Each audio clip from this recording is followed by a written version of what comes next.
Kamalapur stadium সংলগ্ন অতীশ দীপঙ্কর সড়কের এই স্থান থেকে নির্মাণ করা হয়েছে টিটিপাড়া রেল আন্ডারপাসটি। প্রায় ২ বছরের চরম দুর্ভোগ আর ট্রেন এলেই রেল ক্রসিংয়ে ঘণ্টার পর ঘণ্টা সময় নষ্টের অবসান হয়েছে। শনিবার ৮ নভেম্বর ২০২৫ সকালে আন্ডারপাসটি উদ্বোধন করা হয়েছে।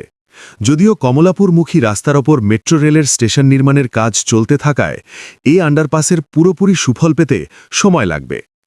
নিচ দিয়ে ৬ লেনের রাস্তার মধ্যে ৪ লেনে চলছে যান্ত্রিক যানবাহন। ৫ মিটার উচ্চতার গাড়ি নির্বিঘ্নে চলাচল করতে পারবে আন্ডারপাস দিয়ে। আর দুই পাশে রিকশা, সাইকেলের আলাদা লেনের পাশাপাশি পথচারীদের জন্য রাখা হয়েছে ফুটপাত।